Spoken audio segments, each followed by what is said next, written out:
JBN, we keep you informed. I am Michelle Jones, and in the news today, the police still hunting hit-and-run driver.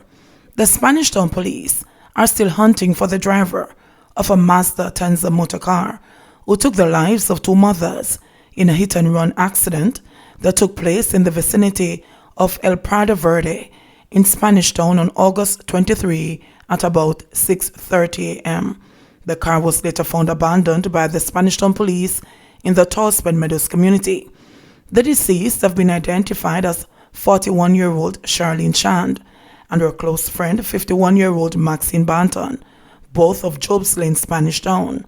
According to information received, the unidentified driver is suspected to have been driving under the influence of alcohol as he had committed another crime prior to hitting the woman. The police are reporting that Shand and Banton were among a group of women jogging along the roadway when a black Mazda Tenza motor car drifted from the left side of the road to the right side and mowed down both women. The driver, whilst swerving back onto the roadway, also collided with a pedal cyclist but did not stop.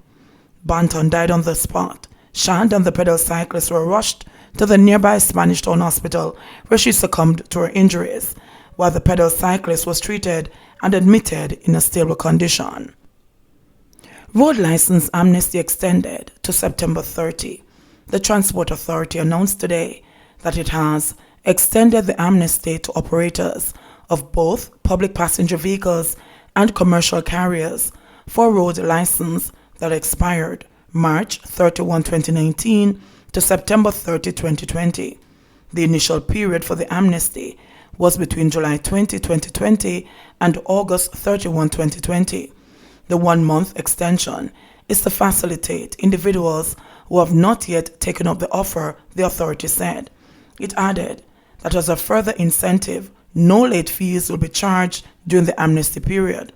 The authority urged operators of public passenger vehicles who are affected to take advantage of the opportunity to renew their license and legitimize their operations, as failure to do so will result in the license being invalid once the amnesty period has ended. Primary schools to receive $50 million to procure tablets. Minister of Education, Youth and Information Karl Samuda has informed that primary schools across the island will be given a total of $50 million to procure tablets for needy students.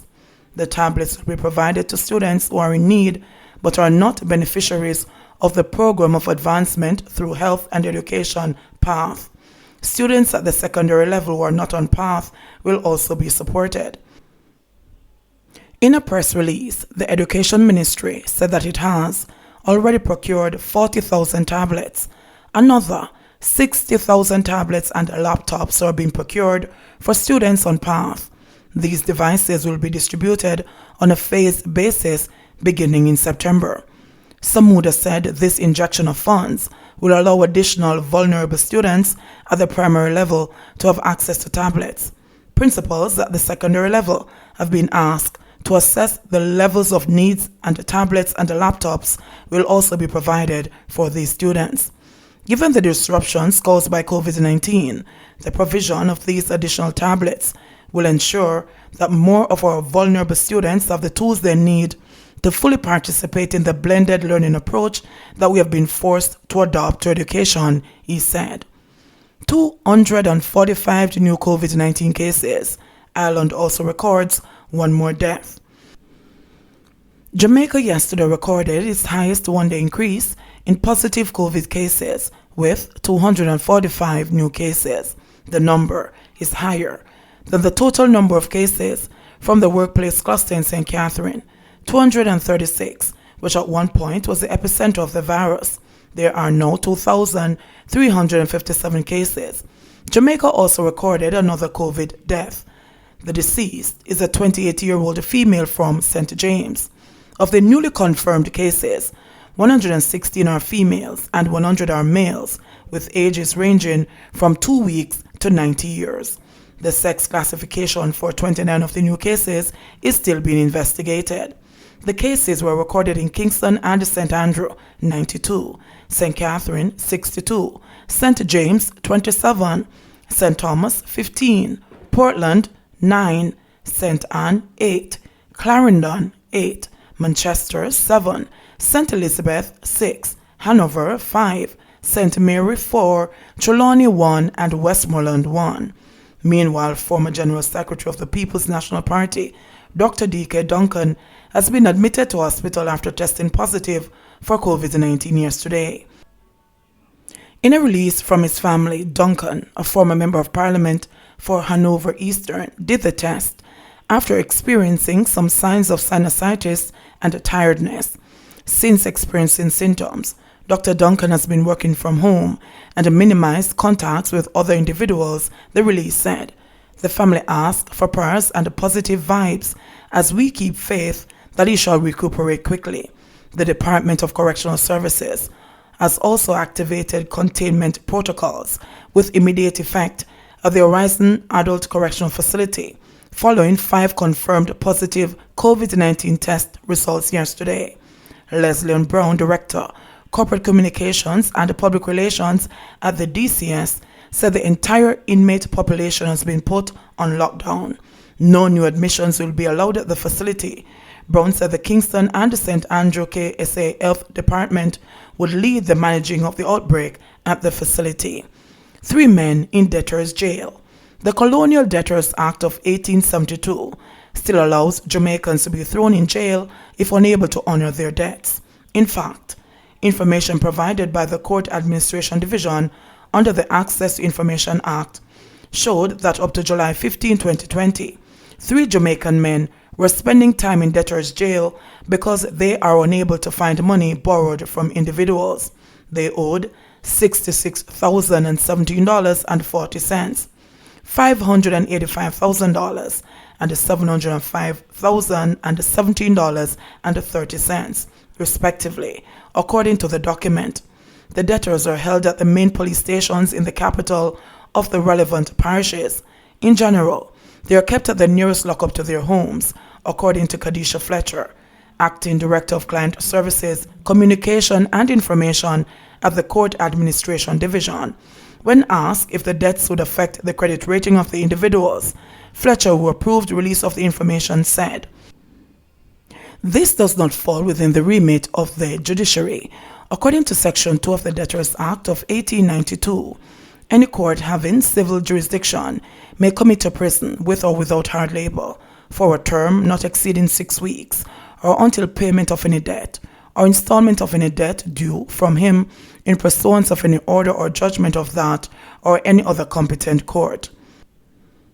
Time spent in a debtor's jail, however, does not mean a write-off of money owed, according to Section 3 of the Debtors Act. No imprisonment under this section should operate as a satisfaction or extinguishment of any debt or demand or cause of action, nor deprive any person of any right to take out execution against the lands, goods, or chattels of the person imprisoned in the same manner as if such imprisonment had not taken place, says the Act, which remains on the books. According to the Act, seizure against the property of a debtor may be issued by any court in the same manner as if such debtor had been actually arrested. It said too that nothing in the Act shall in any way affect any right or power under the bankruptcy to arrest or imprison any person. People in quarantine, including those with COVID-19, allowed to vote. The government has given approval for people in quarantine, even those positive for coronavirus COVID-19, to vote in the general election with adherence to strict protocols.